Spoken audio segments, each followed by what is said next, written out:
good morning, afternoon, evening, depending upon where you are. I'm Bob Hamilton. I'm the head of Eurasia Research at the Foreign Policy Research Institute.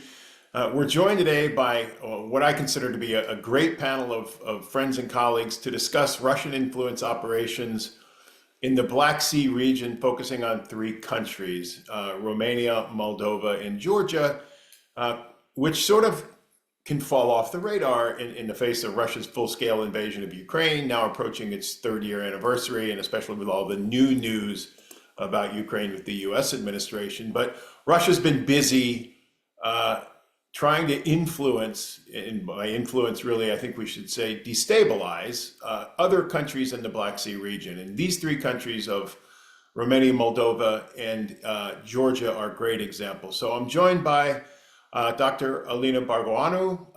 She is a Romanian communication scholar with a strong interest in digital transformation, strategic communication, fighting disinformation, and regulating the digital ecosystem. By Dr. Ekaterina Lokoman, a non-resident senior fellow in the Eurasia program here at FPRI, and a senior lecturer in international studies at the University of Pennsylvania's Lauder Institute. She also holds an appointment in the Department of Political Science at the University of Pennsylvania. And then I'm joined by Vasil Dato Sikharolidze, former non-resident senior fellow, current non-resident senior fellow at FPRI, former Georgian ambassador to the US, and former Minister of Defense. Alina, Yekaterina, Dato, thank you for joining me today. Thank you. Thank you for organizing this, Bob. And it's my pleasure and honor to be with Alina and Yekaterina tonight with that. So let's jump right in. And Dr., let's start with you in Georgia. I'd like each of you to give us an example or an opportunity to understand, an overview maybe, of how Russian influence operations are unfolding in your countries and what your countries are doing to try to combat them. So over to you, Dato. Well, thank you, Bob. The Georgia has been key target for Russian hybrid warfare tactics over the years, and we faced all components of this hybrid, so-called hybrid warfare, starting from economic embargoes to energy leverages, disinformation, propaganda, interference in internal affairs, and even open military aggression, invasion of Georgia, with the clear goal to derail Georgia from its democratic and economic development and Euro-Atlantic integration path.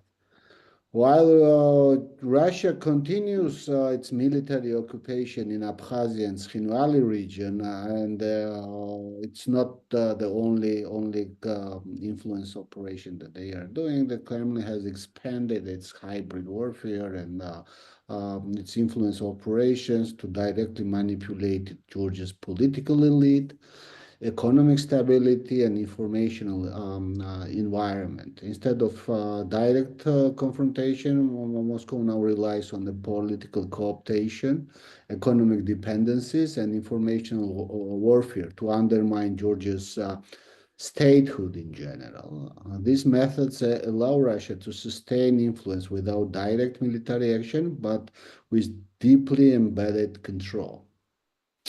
So let's start from the security and political influence.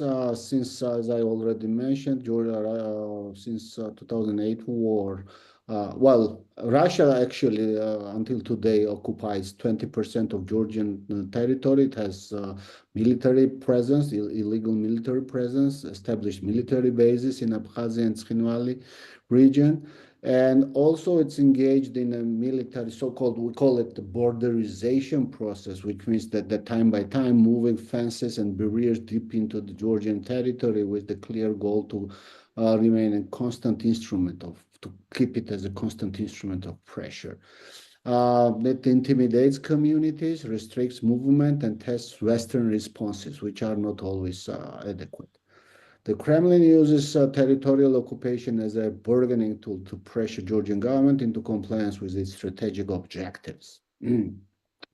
However, Russian influence expands beyond military pressure. Since 2012, after Georgian Dream Party took power, we have seen a gradual realignment toward Russia, orchestrated and fueled by Kremlin-backed narratives and economic incentives. This shift accelerated in recent years. Initially, GD framed its policy as a so-called normalization with Russia to avoid conflict, to avoid war. Over time, this approach turned into the outright appeasement, weakening democratic institutions here, aligning with Kremlin objectives, and further establishing the so-called kleptocratic authoritarian governance here in Georgia, which resembles Kremlin-style kleptocratic authoritarianism. A turning point, another turning point came on 2023 when Georgia received EU candidate status. Instead of embracing European integration, the ruling party revived the Russian-style foreign agents law, the legislation that was directed to that was copying Putin's law to suppress dissent in Russia and was against civil society and free media, directed against free media. Mass protests erupted across Georgia, but instead of responding to public concerns, the government adopted Kremlin-style rhetoric. So officials accused the West of orchestrating unrest, attempting to drag Georgia into the war with Russia. We even have our own very own Georgian government-owned or the oligarch-owned conspiracy theories, which is called the Global War Party. So they pretend that there is the Global War Party all around the democratic world that is trying to drag Georgia into the war with Russia. We see here the Kremlin's most effective tactics, the propaganda tactics that has been shaping ruling party narratives through a sophisticated propaganda and influence networks. Kremlin has convinced GD elites that appeasing Moscow ensures stability and economic benefits, while West is portraying it as an external disruptor seeking to provoke conflict. The strategy allows Russia to control Georgia's political direction while manipulating plausible deniability. The second component is also very interesting, is economic leverage, soft power, and the use of corruption practices as a power tool. Russia also exerts control through economic dependencies, energy coercion, and deep penetration into Georgia's financial system. Trade and investment. We had the embargo from Russia until 2012, and when the trade resumed, before the trade resumed, we had the zero trade with Russia, with the remarkable economic growth despite of it. Nowadays, despite the rhetoric on diversifying the economic ties, Georgia has become highly dependent on Russian trade again, a dependency engineered by Kremlin policies and by the oligarchs' policies as well. In 2023, trade turnover between the two countries reached around 2.3 billion. It is almost 50% increase from 2021, demonstrating Russia's deliberate strategy to entrench Georgia's economy with its own. Energy dependency. Georgia, even though Georgia does not depend, and our dependency on Russian natural gas is very low, practically zero, because we are supplied from Azerbaijan natural gas, and then we are mostly using Azerbaijani gas. Georgia remains vulnerable to in some key energy sectors. First of all, its LPG supply fully depends on the Russian liquefied petroleum gas controlled by Moscow-backed enterprises. We became again, we had much lower dependency on petroleum, the Russian petroleum. We were dependent mostly on other sources, but now it's up again, and Russia imports declined by 11%, but still remain critical. And strategic reserves. The Georgian government failed to establish a strategic gas reserve, making it the only country in the region without this kind of reserve. Another component of this is this influence operations is the soft power network. Russian influence also spreads through propaganda, intelligence penetration, and political subversion. First component is the media disinformation.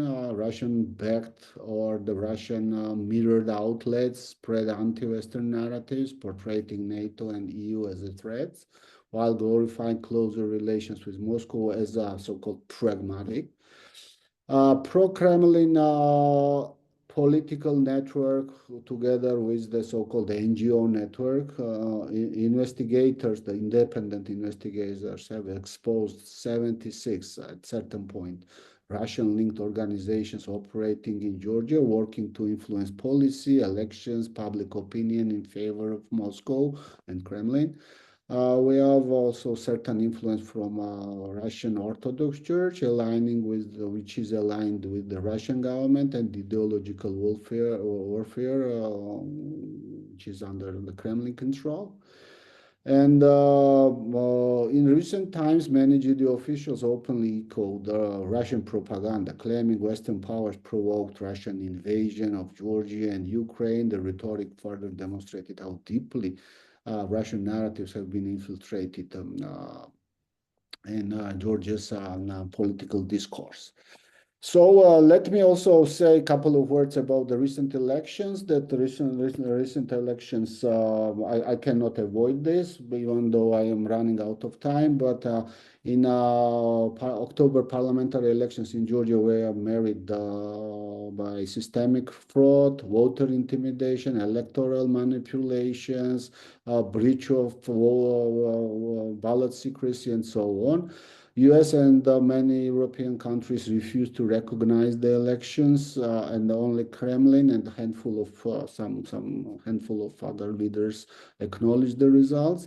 Opposition parties and civil society groups rejected the election outcome, calling the new elections under the international supervision, and protests erupted. But government still, I mean, on the demands of electoral reforms and new elections, with the demanding new elections, but government responded with terrible brutality, with mass arrests, police brutality, deploying arresting. Currently we have over 50 political prisoners that are in jail for the different charges that have been arrested since this protest erupted. And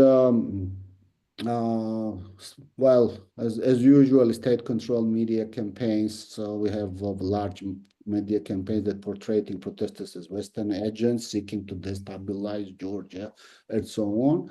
But despite these repressive measures, public resistance remains strong. It's already 73 consecutive days that the people are gathering in the Rustaveli Avenue every day and then protesting, and this protest continue despite this terrible measures that the government is taking. For example, the fines for demonstrations are blocking the street are about 5,000 lari, which is 15 times bigger sum than average pension for the pensioner, or the 6 times bigger than average salary in Georgia, which is you can imagine how hard is it. But I will stop here. But I also would like to say that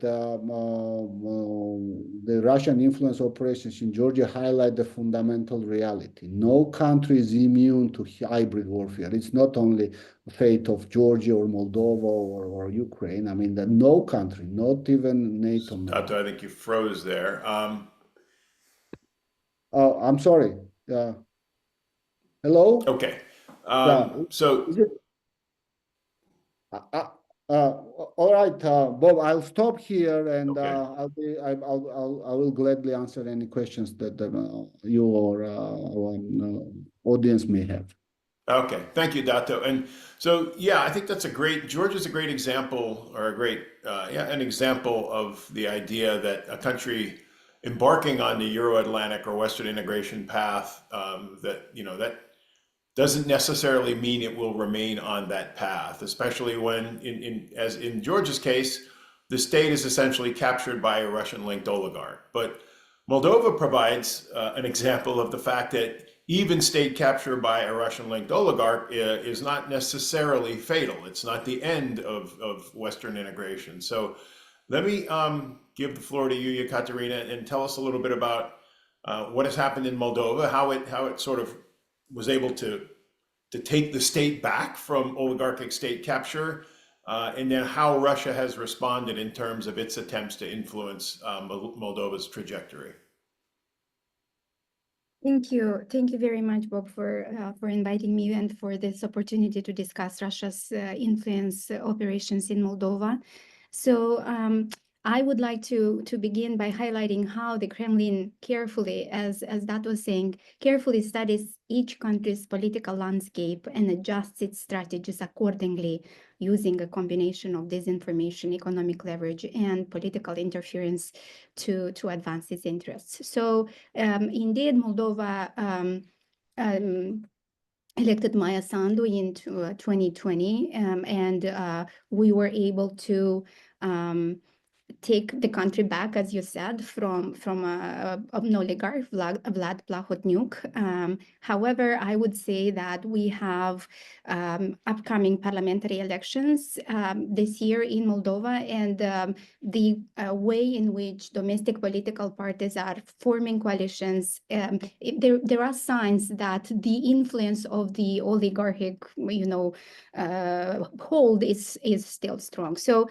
Moldova offers another key example of this tactics of disinformation, economic leverage, and political interference, of how Russia uses these tactics to advance its interests, basically. So we do have a pro-European administration under Maya Sandu now. However, as I was saying, with parliamentary elections approaching in 2025, no exact date has been established, but domestic observers think that it's going to be around September 2025. Russian-backed forces are intensifying efforts to destabilize the democracy. So we are a parliamentary republic where the parliament establishes the government and appoints the prime minister. So the stakes for the upcoming elections are high. Russia's influence in Moldova relies heavily on disinformation campaigns, strategically timed to erode public trust in democratic institutions. So even though, as I said, we have a pro-European, pro-West government, I would like to kind of go through some of the narratives that the Russian propaganda kind of spreads in Moldova. So at the end of December 2024, just before an energy crisis in the breakaway region of Transnistria, pro-Kremlin networks spread false claims that President Maya Sandu planned a military intervention to retake the breakaway region. While this was quickly debunked by journalists, by the media in Moldova, it followed a familiar pattern, creating public anxiety and undermining trust in the government. Soon after, two additional narratives emerged. One was that the West was militarizing Moldova to turn it into a NATO stronghold, and the second one was that Russian speakers faced discrimination in Moldova, a claim which is false, but it was similar to those used before Russia's 2022 invasion of Ukraine. These themes resurfaced during Moldova's 2024 presidential elections, right? So in the fall of 2024, we had presidential elections, and pro-Kremlin media and affiliated political actors in Moldova launched a large-scale disinformation campaign against Moldova's pro-European path. So there were narratives linked to fear-mongering about EU integration, right? Narratives claimed that joining the EU would mean LGBTQ quotas were allowing for foreigners to buy Moldovan land, threatening national sovereignty, right? So in a country where most of the population, a lot of people live in rural areas. Exploiting concerns about agriculture, land ownership, and economic security is a good strategy, because people link land ownership to economic wealth, right? So then there were war-related fear tactics, right? Disinformation suggested that electing Maya Sandu would drag Moldova into a war, mirroring Ukraine's fate. And then this tactic of amplifying economic grievances among Moldovans, right? So in rural areas, small leaflets compared, for example, gas prices in Kazakhstan and Belarus, feeling dissatisfaction with Moldova's pro-European policies, where the gas prices, the energy prices are higher right now. So again, these narratives underscore the ongoing challenge of countering Russian disinformation and then safeguarding Moldova's democracy. I would also like to talk about the election interference and tactics of vote buying that we experienced in this past presidential elections in 2024. So the country has faced persistent election interference, with authorities estimating that around $39 million in Russian funds have been used to manipulate electoral outcomes in recent years. Ahead of the 2024 presidential election, Moldova's National Anti-Corruption Center uncovered a large-scale operation financing a pro-Russian political party. And the goal was to prevent Maya Sandu from securing a decisive victory. Investigations revealed a well-organized network involved in mobilizing paid protesters, financing transportation for political rallies, and coordinating direct payments to activists. Beyond direct financial manipulation, vulnerable communities were specifically targeted, right? So people with low income. A key figure in these efforts was Ilan Shor, a businessman and politician now residing in Moscow. Right? So even though we kind of liberated the country from one oligarch, the influence of Russia-linked oligarchs is still very strong in Moldova as well. So Ilan Shor was convicted in Moldova for his role in stealing about $1 billion. But Shor maintained influence through a network of social stores. These are shops providing subsidized food to low-income citizens in Moldova. So access to the stores required registering personal information, which was later used for political mobilization. The system's multi-level structure enabled large-scale voter influence, particularly in rural areas.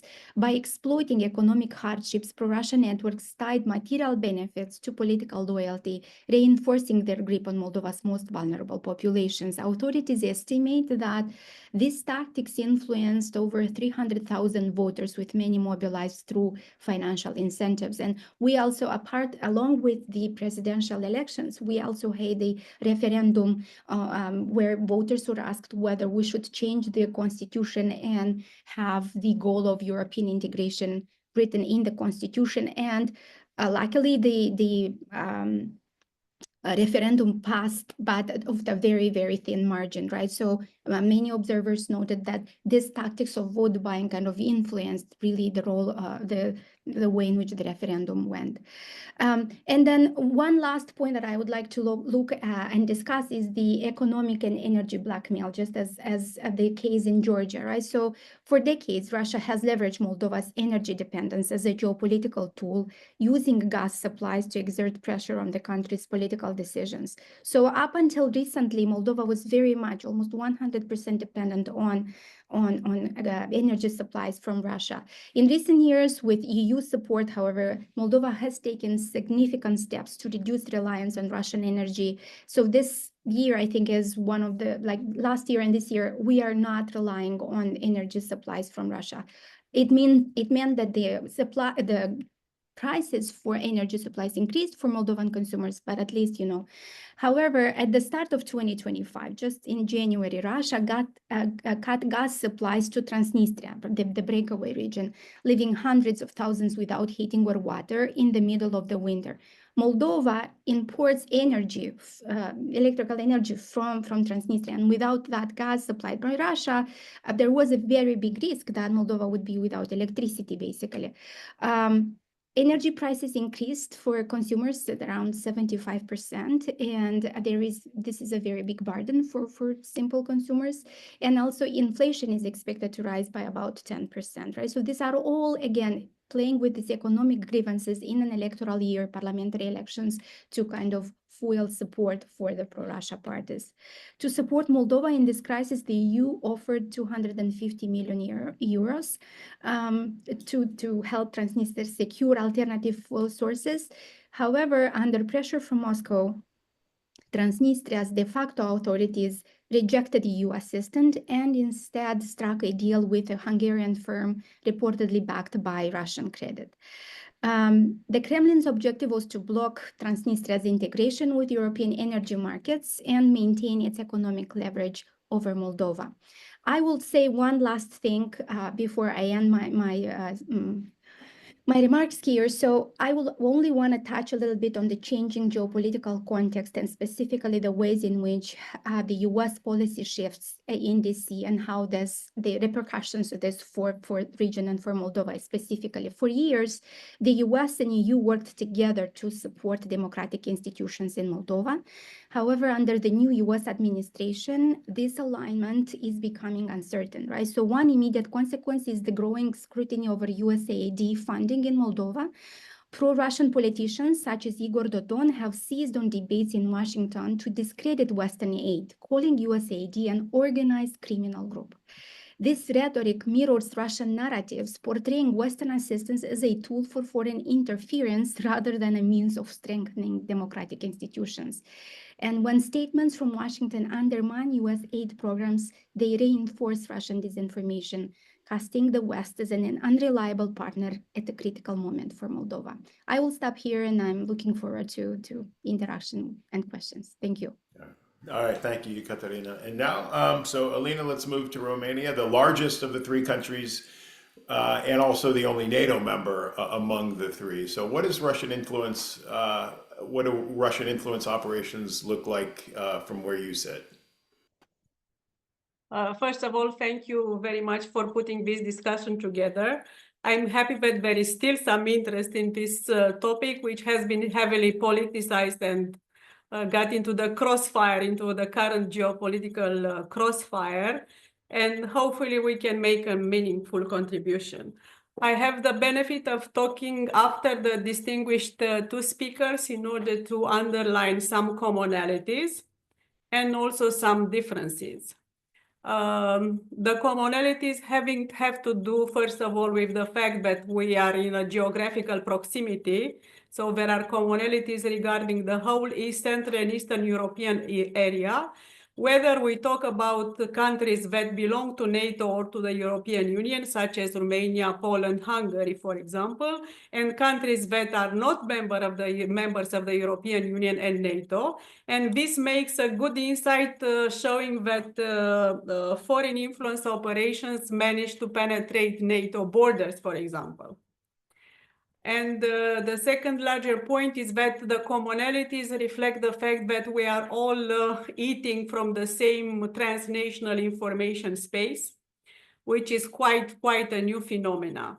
And I'm making this general point in order to address a larger audience, in order to help people understand that this kind of foreign influence operations do not stop at the border, do not stop at the national borders, and do not stop at EU or NATO borders.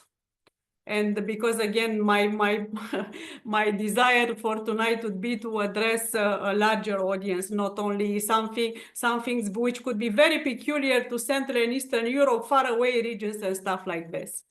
So regarding commonalities, I would say that foreign influence operations, which are backed by state and non-state actors in Romania, got traction especially after the pandemic, and then especially after the war against Ukraine erupted.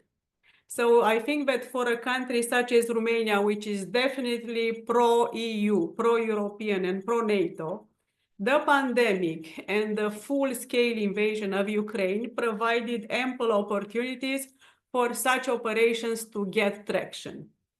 I will sound very non-academic and I will judge counterfactually, but I think that without these two big events, the pandemic and the full-scale invasion against Ukraine, probably Russian-backed narratives in this case wouldn't have got so much traction in Romania.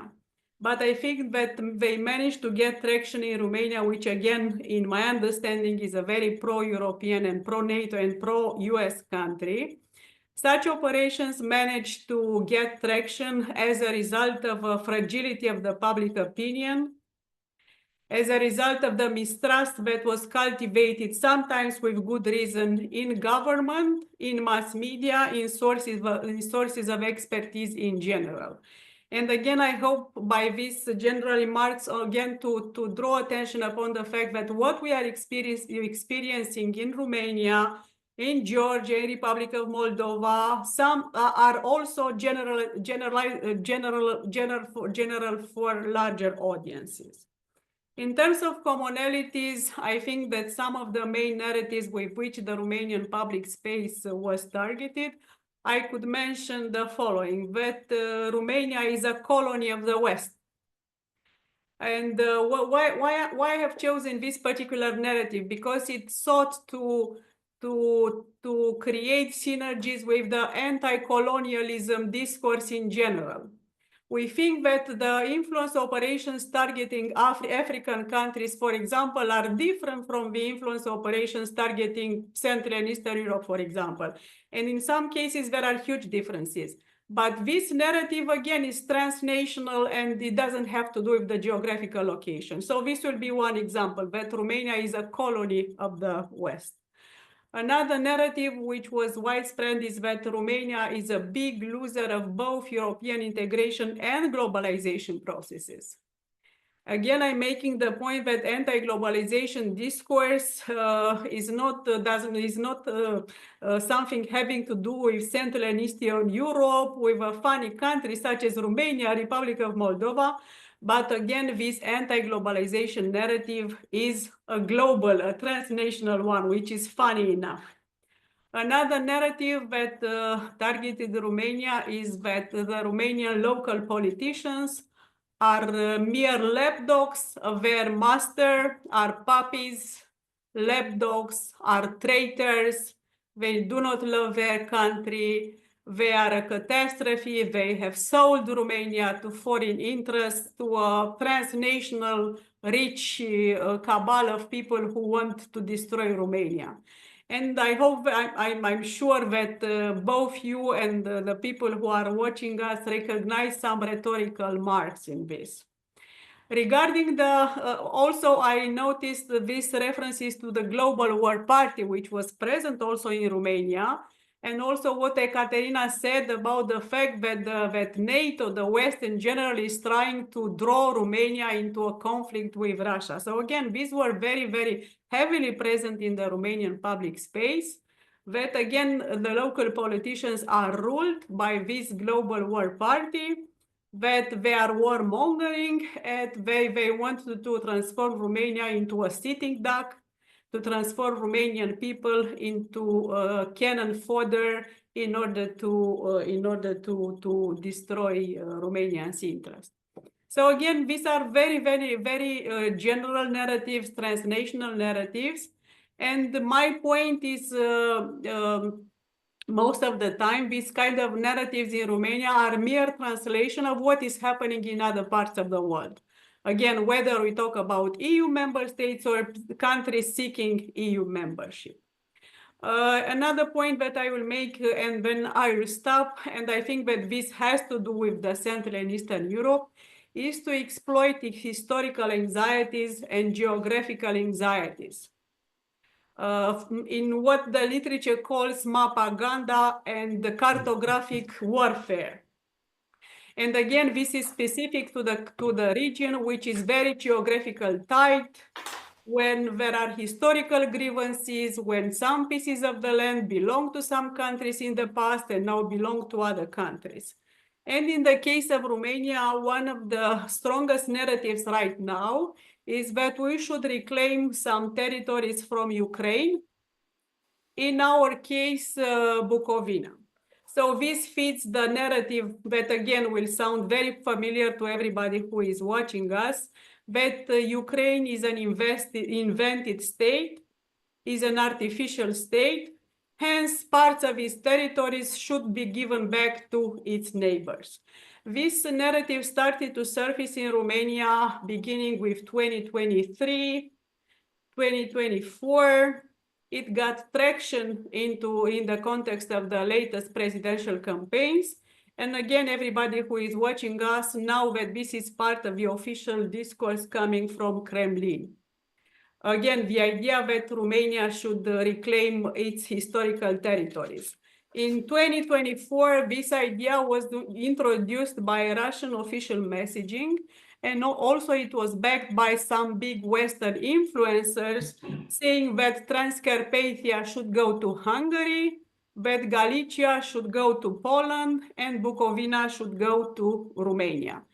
So again, I think that this is an instance of some regional distinctive features, propaganda, cartographic warfare, amplifying historical grievances, and also amplifying some things which are factual. Of course, parts of Ukraine belong to Romania at some point in time. But again, to put it in the present situation and to weaponize it in order to feed a hostile narrative that Ukraine is an invented state, hence it should disappear, this is a completely different story. So again, I will stop here, underlining the fact that the Romanian case is representative for larger trends. And also it presents some distinctive features, taking into account its geographical proximity, both to Ukraine and the fact that it is the eastward frontier of both NATO and the EU. Okay, so thank you all for those comments that were at once concise, but also very comprehensive and detailed. So we have questions coming into the Q&A, but I'll take the moderator's prerogative and ask the most obvious question, I think, which is the fact that some of these same themes that we've been discussing here, anti-liberal, anti-democratic, anti-Western, claims on other people's territory, are now being echoed by the United States government as well. So what is that looking like in your three countries when you hear American officials saying some of these same things that the Kremlin is saying? What are Romanians, Moldovans, and Georgians, what are they hearing when they hear these things, and how are they reacting to it? Let's go in reverse order. Let me keep the floor with you, Alina, and then I'll ask you, Katerina and Data, to weigh in. Yes, so this is a tough question. I'm more than willing to reflect upon it very briefly, with the caveat that things are very fluid. Probably we shouldn't react immediately to everything that is being said. This is what you told me, Robert, when we met in person, in order to preserve our health, mental health. Probably we should let that sink in for a while, whether it is very, very difficult to do so. So I will make two general points, because again, I'm an academic and I dwell in general things, and I think that it's important to understand the big picture. The situation that you are describing, I think is an instance of what I have just referred to, the fact that the information space is globalized. I think that the literature on globalization has focused on many things: the globalization of trade, the globalization of capital, the globalization of the movement of people, the globalization of markets. But I think that it didn't dwell enough in the fact that the public space is globalized. I think that this is the most important change which was brought up by globalization, the fact that we, irrespective of where we live on the map, we feed ourselves from the same information environment. So this will be one general thing. The second general thing, I would say that another tendency that I'm studying heavily is the non-Westernization of this information public space. I think that compared to 20 years ago, for example, the story is no longer shaped only by Western sources, by American sources to be more precise, but the story is shaped by Russian voices, by Chinese voices, by voices coming from the Middle East, In some point, Hamas even taking the lead of the public conversation. So again, what you have described before is an instance of this fact that the globalization has taken place, including in the information public space. And the third abstract, probably it is a little bit too abstract or general, but I think it has a lot of practical consequences. I think that one of the most important weapons of Russian influence operations, and really I'm trying to be as analytic as possible, so one of their best weapons was narrative laundering, meaning to obscure the source of a claim and to make it spread via sources which we appreciate. As a Romanian, I have tried to explain many times that Romania was in a very difficult position to fight Russian claims, for example, because they didn't come to the Romanian public space as being Russian, but they were laundered via Western sources. I have made the point before that Romania, in my understanding and according to public opinion polls, is still a very pro-European, pro-NATO, and pro-American country.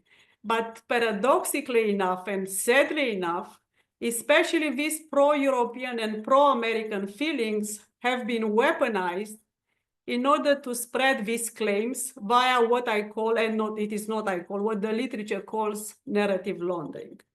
So I'm sure that, I mean, maybe I'm overconfident that if these narratives had come to the Romanian space labeled as Russian propaganda, probably they wouldn't have got so much traction.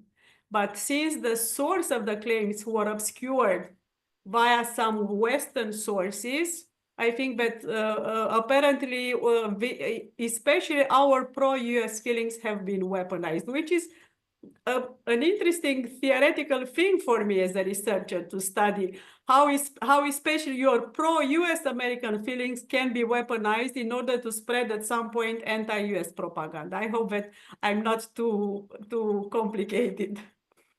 No, thank you. It does make sense. Let me give the floor to you, Yekaterina, and how are Moldovans reacting to some of the rhetoric they're hearing coming out of the U.S. that mirrors rhetoric they've been hearing from the Kremlin for a long time?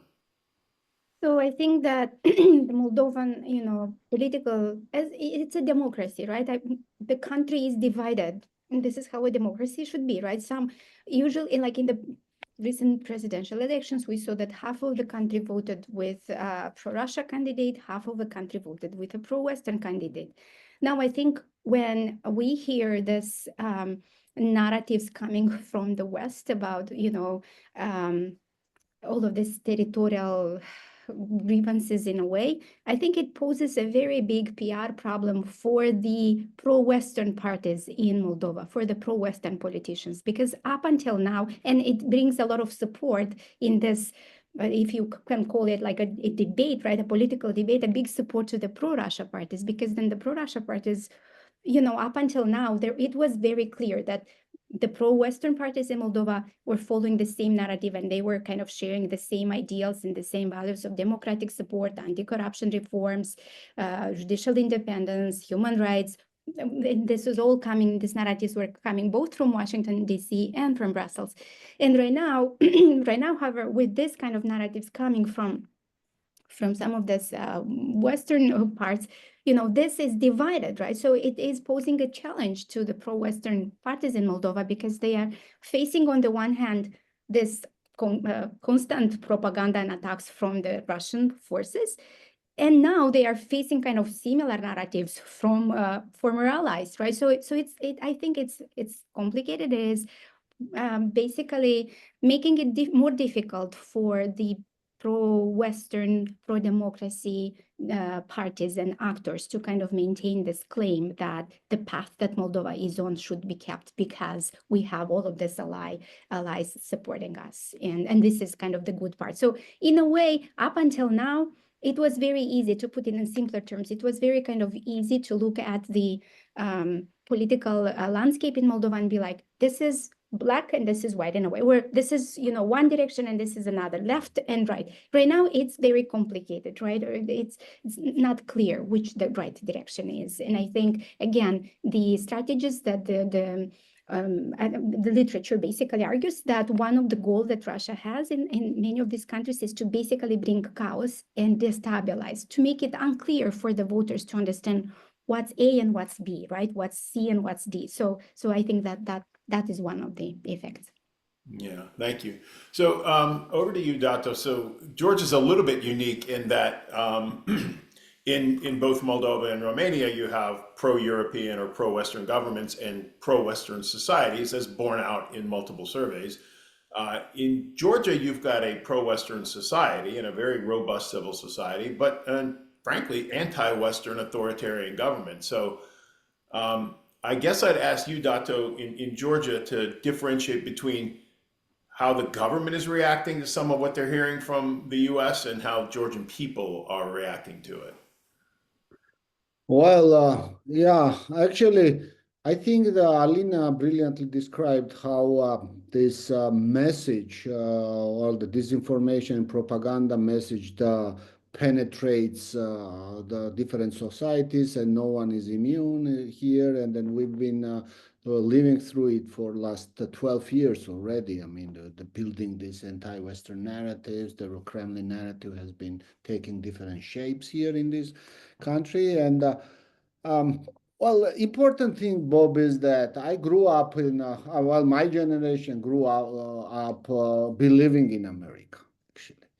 Well, one of my friends once wrote that America is admired around the world, not because it's military might or its size of its economy, even though its big size and the might is strong, but for its commitment to other people's freedoms.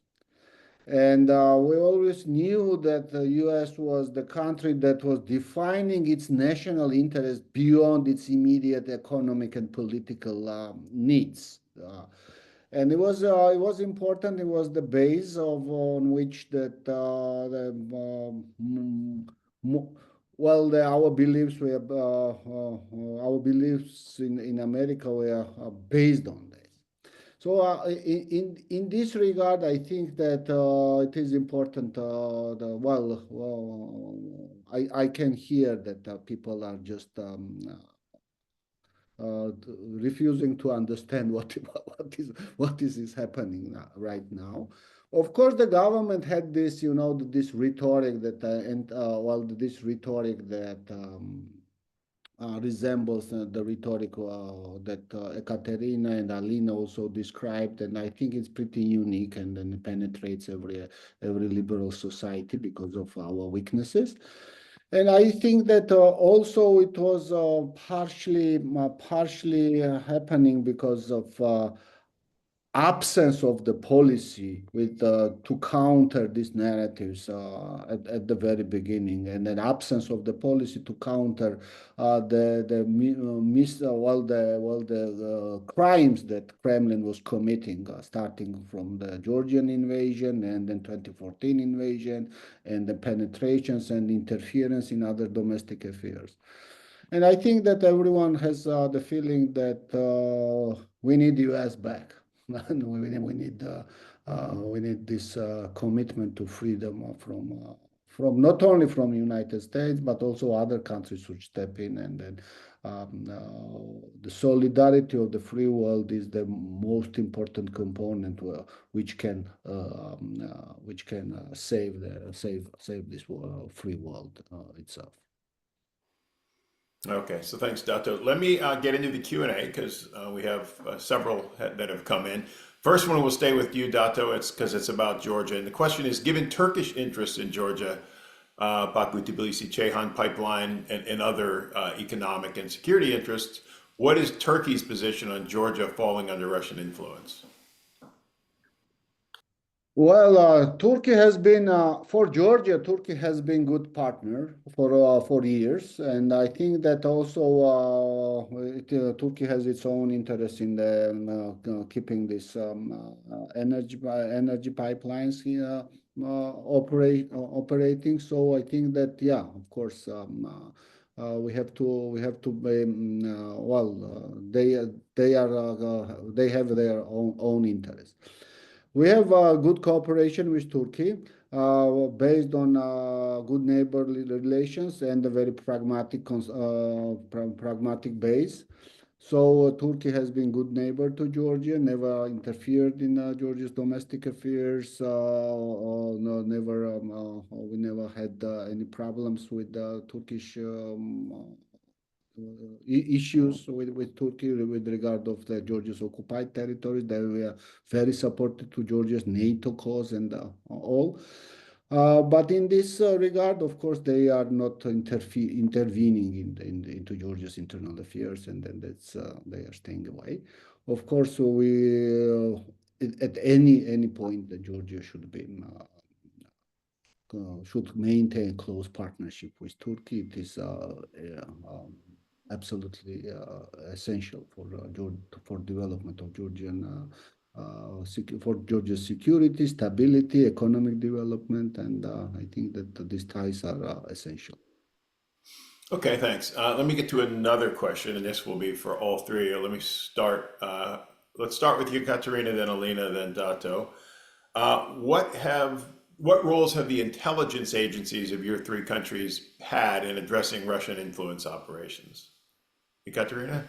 Yes, thank you very much. So now there were significant efforts given the recent presidential elections in this effort to uncover how much and in what ways did the Russian actors basically were able to do vote buying and financial manipulation and buy voters. So the intelligence services were involved in, I think, uncovering some of this. So the leadership in Moldova was kind of aware of where the window's coming from. But I think they after the elections, given how thin the referendum on pro-EU on joining the EU, how thin the margin was, there was a lot of blame that, these efforts of uncovering all of these efforts were not as strong enough, right? So there is an open conflict right now between the anti-corruption organ in Moldova institution and Maia Sandu, because Maia Sandu is accusing the prosecutors of not being able to kind of uncover all of this and punish all of this efforts to vote by and financially manipulate the elections. But I think again, we need to remember that Moldova was part of the Soviet Union for so long. So it was a very long period of time to kind of change the intelligence institutions. So there was a lot of still Soviet-like marks in the system, from what I understand. So it is taking longer, and especially because the country was basically under oligarchic influence for about 7 years, right, up until 2020. So it is not easy from what I see, but there are efforts, but from what I understand, they are not as sharp as they could be in order to uncover some of this efforts. Okay, thanks. Alina, over to you. I have just recently published an academic article in the Journal of Intelligence and Counterintelligence Studies, New Voices in Intelligence, given the fact that I come from outside the intelligence field, arguing in favor of the idea that the whole community fighting disinformation should adapt to the ever-changing nature of war. So that was the title.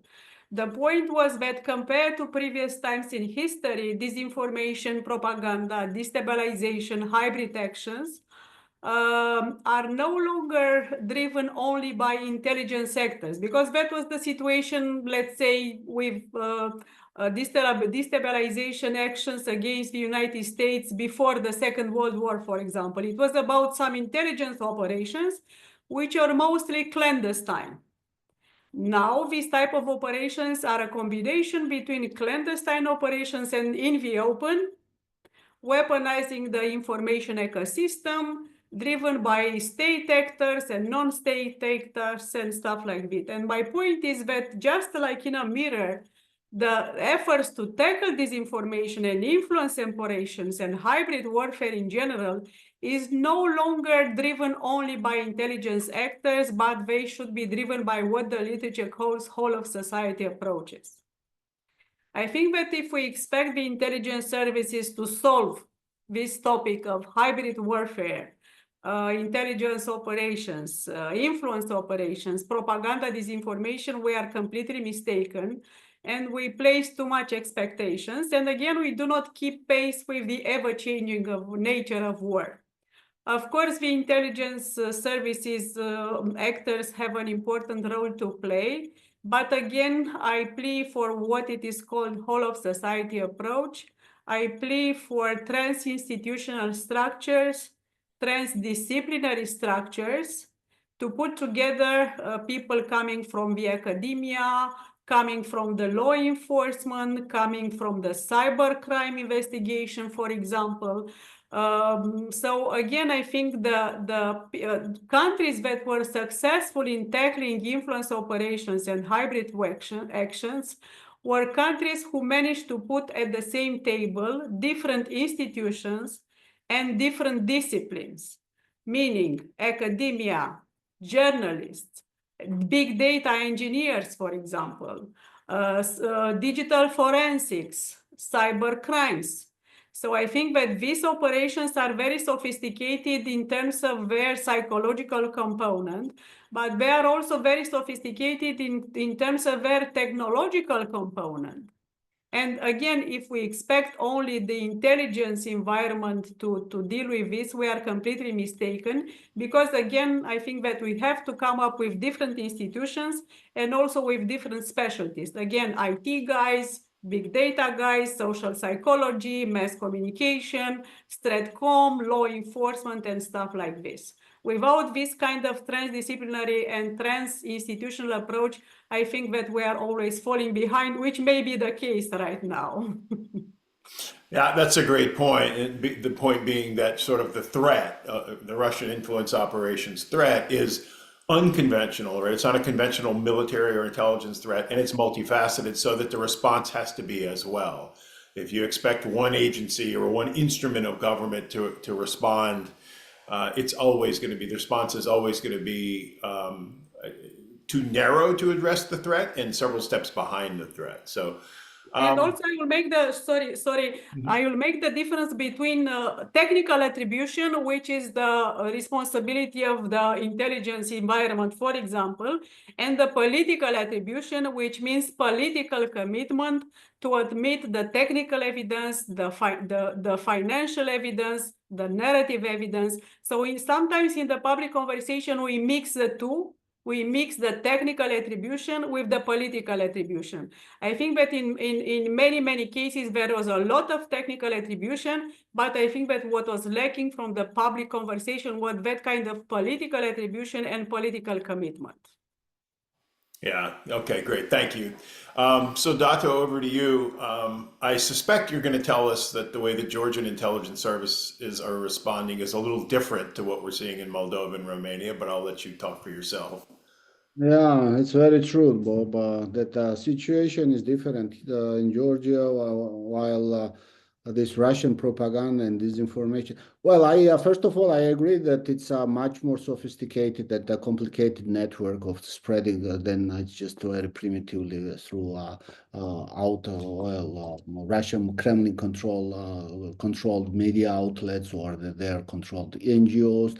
This is much more sophisticated way of the spreading that, but it's the subject of whole another discussion. But in Georgia, what we have that mostly it's not only that the Kremlin narrative or the Kremlin disinformation and the propaganda is fought by government, but government is even multiplying it or using it for their own campaigns, whether it's election campaign or the just regular campaigns. And then therefore, I mean, that some messages get multiplied and multiplied and enhanced. So which is much more dangerous. And then mostly fighting disinformation and the propaganda is lies on the shoulders of civil society and independent media, and then they are doing a good job. Sometimes we have even very strange situations. For example, the last time independent observers and independent investigators, the media independent investigators, by the way, some of them are also part of the larger network of fighting disinformation, this DFR lab style. They shut down the Facebook, the Meta shut down the network, which also had part of, which was spreading this Russian disinformation. And a part of this network was that the communication department of the Prime Minister of Georgia, the people from this department. So you can imagine that it's much more difficult to fight disinformation propaganda here in Georgia, rather because it's only on the shoulders of civil society and independent media. And I think that it will become harder and harder since this legislation is enacted, and then the government is going after all independent media and NGO outlets that are just using funds from outside. So it's going to be much more difficult. But on the other hand, what makes us hopeful is that according to last polls, despite of this and despite of all these efforts, over 75% of Georgians are committed to are supportive to Georgia's Euro-Atlantic integration and Georgia's democratic development path. So thank you all. Next question, I'll stay with you, Dato, because I think it certainly applies to Georgia. Have there been Russian influence activities by Russian citizens who have left Russia and settled in the Black Sea countries? And of course, as we all know, there was a wave, hundreds of thousands, if not over 1 million Russians have left Russia since the start of the full-scale invasion of Ukraine. Georgia was a destination for many of them. So what is the answer to that question? In Georgia, Dato, and then we'll go around to Yekaterina and Alina. Have the Russians who've left Russia and settled in your countries have amplified Russian influence activities, or are they mostly people who are escaping the Kremlin regime? Oh, they are the different types of people. I mean, we are. I don't have a very very accurate numbers how many Russians have settled in Georgia. I mean, there were numbers that over 1.5 million crossed the border, but it doesn't mean that they all settled here. There are different numbers saying from 100,000 to 75,000. I cannot bet my neck on these numbers. I mean, but it's around that. Actually, it's much more it's easier to talk about the disinformation and propaganda because these people are not, the main sources of disinformation and propaganda. While as I already mentioned on our previous question, that government does it itself. So there is no actually the larger ring of it brought by Russians, and plus they do not speak Georgian. Therefore, it's not really very effective. But they are bringing different kind of influence here, and this remains to be investigated of how their financial resources are coming, and then where they are spent, and how they are used, and how Georgian jurisdiction is used by them, and things like this. These issues remain.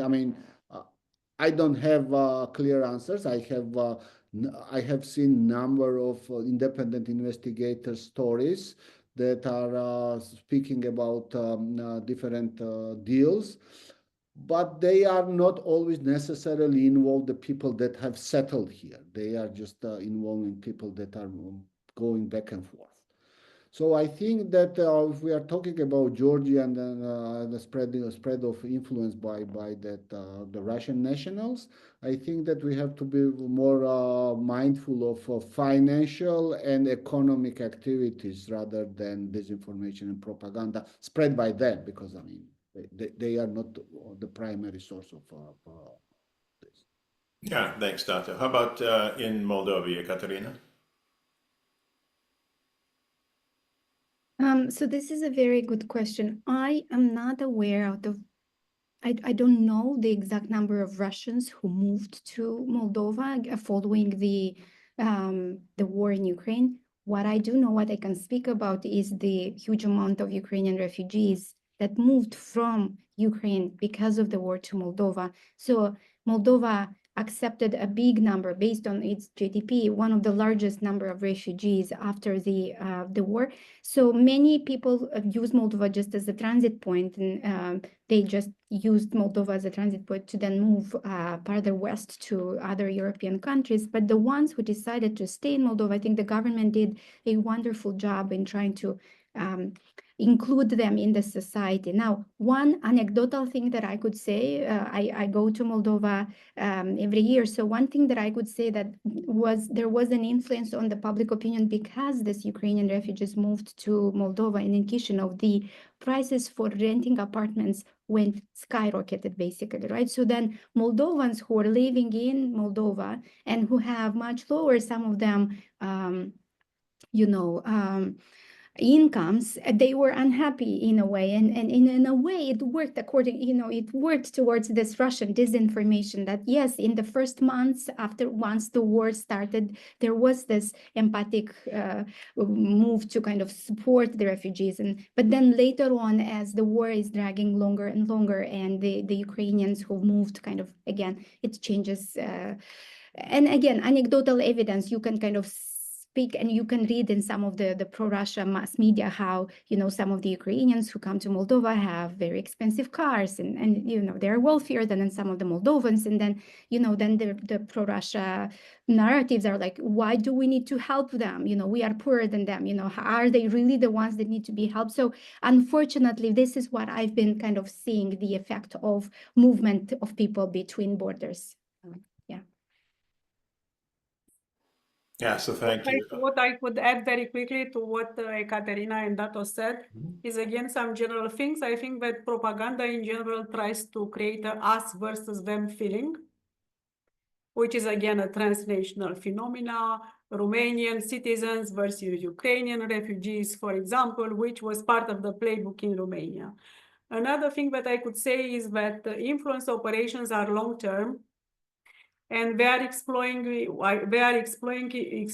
what is the level of fatigue at the level of the public opinion. It was the pandemic fatigue that was exploited.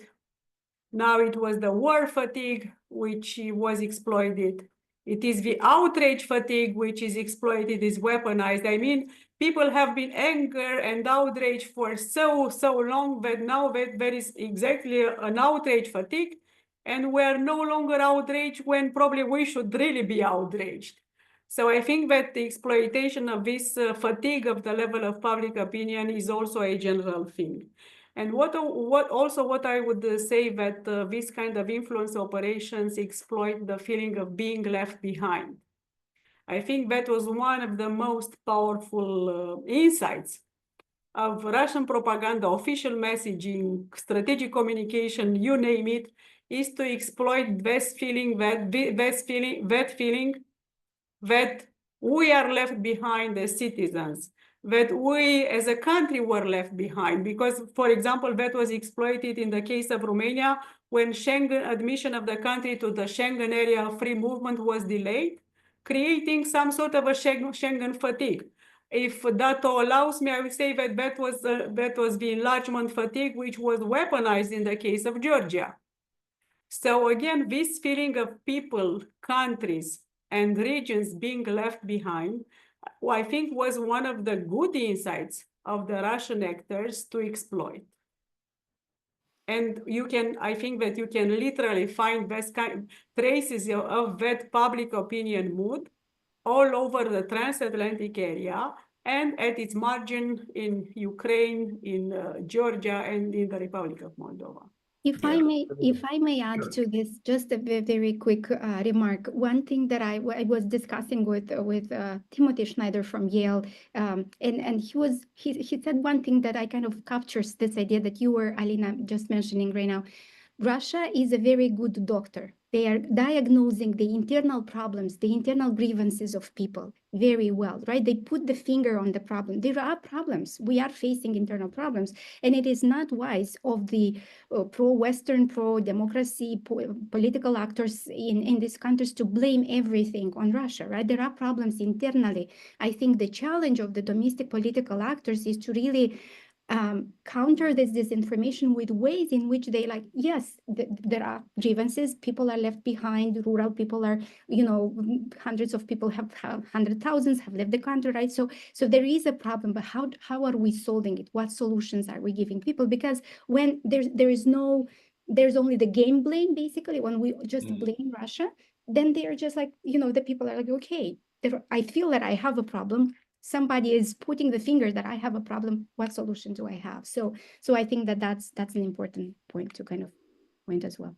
An important point and also a great segue into the next question, which is sort of exactly that. How are the US and European allies countering Russian influence operations? So let's leave the US aside. We discussed the US a little bit, but let's look at European allies.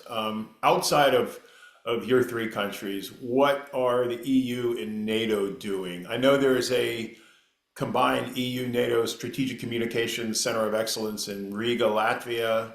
But other than that, what are we doing from governments and international organizations to counter Russian influence operations? And maybe what should we be doing? So what aren't we doing that we probably should be? You should invite us to another podcast because it will take me more than 2 hours to know. I'm only half kidding because really this is a very complex subject.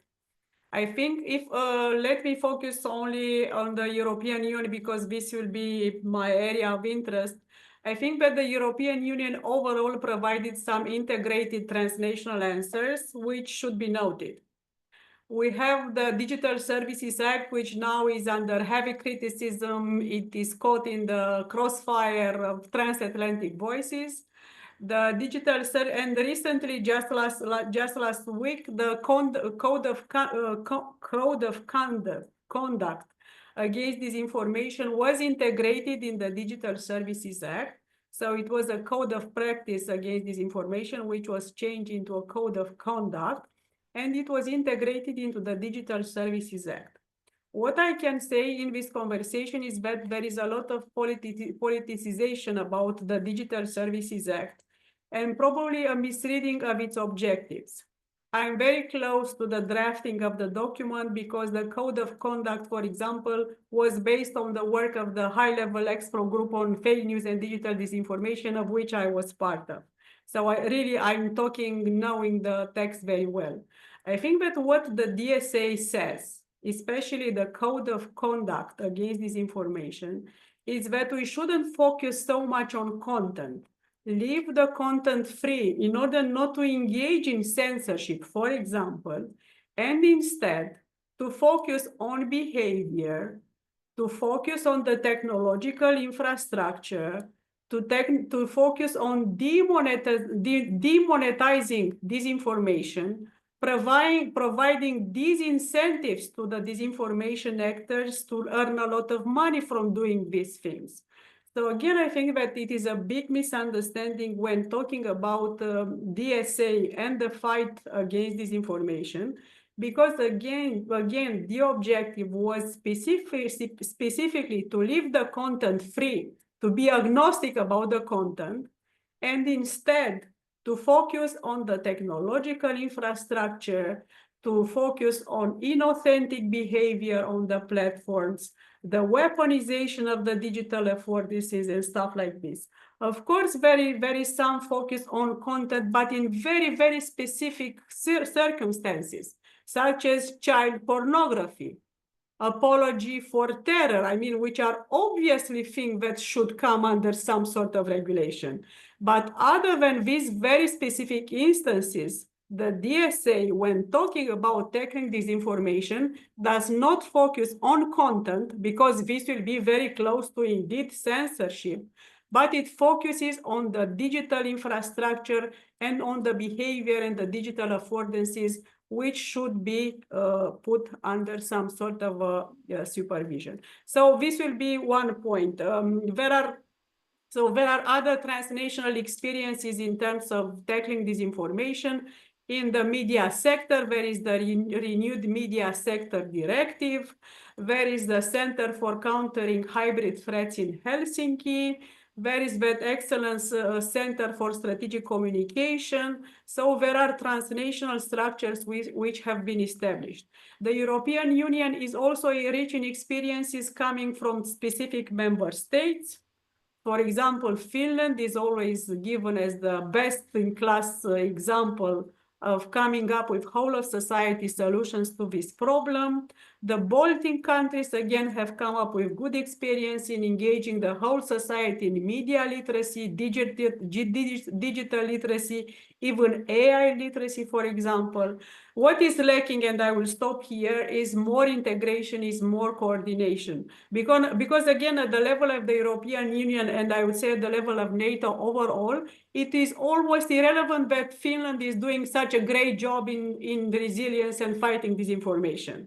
The fight against disinformation and influence operation and anti-EU propaganda is not a beauty contest. It is almost irrelevant. Oh, I am the most beautiful out of the 27 members. And because the strength of the alliance and the strength of the European Union is measured by its weakest member. So again, I think that what is needed is more integration, more coordination, and more curiosity to see what is happening exactly in the online environment. I think that there are many, many people who are engaged in a public conversation about digital influence operations, in coming up with legislation, with bills, with whatnot, who have no idea how the news feeds function, who have no idea what means cross-platform coordination, who have no idea how artificial intelligence can be used in order to harvest data and to detect people biases and to do micro-targeting. They have no idea whatsoever. And we endlessly talk about content instead of talking about, again, these digital affordances which have been weaponized against the Western world. Thank you, Elena. Dato or Ekaterina, anything to add in response to that question? Well, yeah, if Ekaterina wants, please go ahead, and I will make short comment after. I will only say that there is indeed discussion in Moldova right now that, well, it's been for a while that the European Union is giving so much financial support, especially since Moldova became an EU candidate country. And we recently had, we constantly have visits from EU officials to Chisinau, right? So it's visible how much the EU is supporting Moldova. But I think what's lacking is how much is this communicated to the people in rural areas who don't necessarily understand all of this, fancy talk that politicians do in the capital city, right? So I think that there should be a little bit more efforts from the European side and local media organizations in Moldova to speak to the grassroots, to the people, who to understand how exactly the EU is helping, so that some of this disinformation that actually the EU, Moldova is becoming like this occupied colony of the West, in a way how Alina was saying earlier. The EU deployed, to give some credit to the European Union and to Moldovan authorities, the EU deployed a civilian mission in Moldova in May 2023 to help Chisinau combat foreign interference. And it was like about $1.8 billion was kind of promised that it will a growth plan, basically, like a Marshall Plan for Moldova. This is how it was called, right? So there are efforts, and domestically also, the country has tried to adopt a new electoral code to kind of prevent illegal campaign financing. For the first time recently, about 2 years ago, the national strategy, the security strategy, named Russia as one of the biggest threats to Moldova's security, right? So there are efforts, but I think it needs to be a little bit more concentrated in a way to communicate to people. And also, to making a point to Alina's comment earlier, media literacy, I think, is lacking very much, right? So now that everybody has social media, it's much harder to kind of control the exact messages that people receive. So I think that having some school programs where young people are educated about what's good media and what's, bad media, that would be helpful as well. Dato, anything to add? Yeah, well, we have a very specific situation where the government efforts to fight disinformation and propaganda are non-existent. But yeah, of course, it's important to have funds for the civil society organizations and free media that are actually doing this. And I think that this is important to maintain the flow, because it's not so easy for these organizations to operate in such an environment. But I'd like to mention briefly that issue, which is much more important and deeper than we can expand it today, but we have to mention it.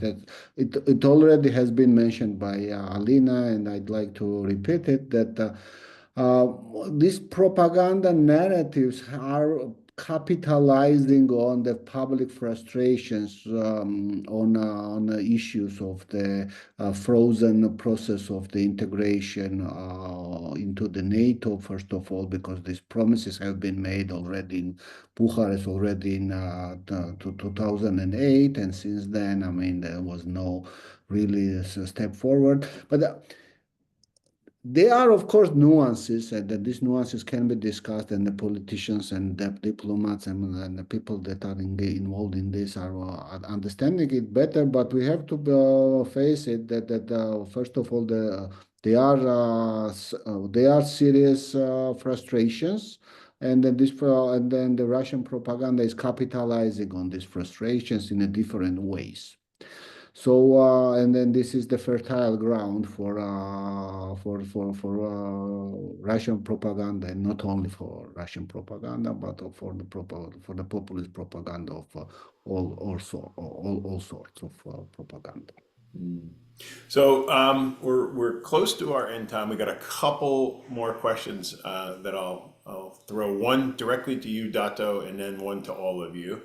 The question is China, and has China's hunger for the Anaklia port helped to counter Russia's encroachment in Georgia? So, Dato, I'll ask you to answer that one. And then the final question is on troll farms. And the question essentially asks, are we seeing evidence that they're being relocated elsewhere outside of Russia's borders? If they're closed down in Russia, clearly not by the government, but if they're closed down by, through Western intelligence agencies finding out where they are and interrupting or interdicting their operations, are we seeing them relocate elsewhere? So let me ask you to answer the Anaklia question real quickly, Dato, and then I'll ask all of you for a couple words on troll farms if you have any information.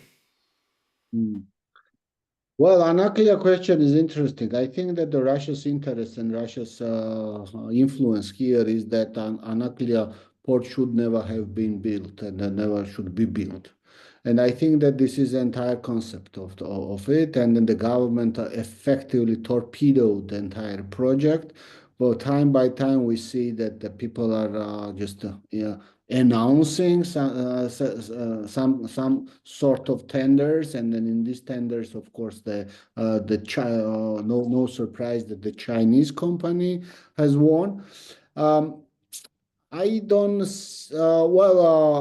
Most probable scenario is that this project will be frozen, and then nothing is going to happen here. And this is the this is the outcome that both China and Russia would love to see.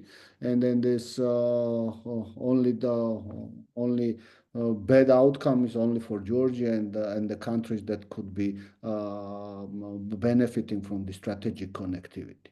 So it looks like we are at this stage right now, and then there is this certain Chinese company that probably won the tender, but they are not rushing into the building it. I mean, because the China is using different network as well. So I think that the only chance for success for this port of Anaklia, and then we've been saying this for a long time already, is that this this port should have Western investors and the Western operators to be an operationally interesting from the standpoint of the strategic connectivity, because the entire logic of strategic connectivity is to connect Central Asia and Europe through South Caucasus, bypassing Russia. If it is operated by Russia, if it's operated and controlled by the questionable capital and then it's heavily corrupt companies, then it will lose its logic of existence, actually. Okay, thanks. Katerina or Elena, anything on troll farms? And that's a very specific question, but very briefly, I think that trolls and bots are the most spectacular part of the discussion about disinformation and influence operations, because they are newsworthy. I mean, even my mother-in-law can find something interesting on TV. Oh, there are some bots. What can you do about it? But I think that this topic covers a very, very slim niche of the influence operations. First, I will make the point that we focus too much on bots and trolls instead of focusing on trolling behavior, for example. And talking about media literacy, this is what we should teach citizens in general, probably younger audiences, what trolling behavior means. I mean, how not to be a troll, how not to have a troll-like behavior, even if you are a very, very authentic person. So this would be my first point. The second point is the academic term for trolling behavior is coordinated behavior on digital platforms, whether it is inauthentic or authentic. So, and this is part of the DSA, for example, saying that coordinated behavior on digital platforms, whether authentic or inauthentic, should be scrutinized in order to see whether they pose a risk to the integrity of public conversations. So again, going back to my obsession that I think there is a misunderstanding about what the DSA wants from our lives. So in terms of trolls and troll farms and bots farm, I think that we should focus our attention on data harvesting, micro-targeting, automatic surveillance of the information environment, automatically detecting people biases and then targeting them with messages that only exploit these biases, and thus deepening echo chambers and filter bubbles. So I think that this should be the focus of the influence operation and disinformation community, to talk less about content and to focus more on bringing transparency, algorithmic transparency, financial transparency, AI transparency, and again, to meditate on how the wonderful digital affordances of the digital platforms have been weaponized in order to create polarization, misunderstanding, hate, and feeling that we no longer share the same country or the same epistemic universe. I think a powerful, but if a bit depressing note to end on. But what I'm hearing is, and I think it's accurate, we've got a whole lot of work ahead of us to not only catch up to, much less get ahead of of Russia's influence operations meant to destabilize societies and governments in countries it considers adversaries. So, Yekaterina, anything to add as we close? I will only say again, going back to so like a comment on Moldova, for example. Again, this farm also farms, they are basically timed, right? They are active, more active during peak crisis, like the elections right now. So like there are news reports right now in Moldova that they became more active right now because of the election year. And so yeah, the risk is high, but we need to be vigilant about how exactly do we distinguish between them and how do we counter them. Yeah, great. Okay. Well, thank you, Dato, Yekaterina, Alina, for joining us. Thanks for all the audience members.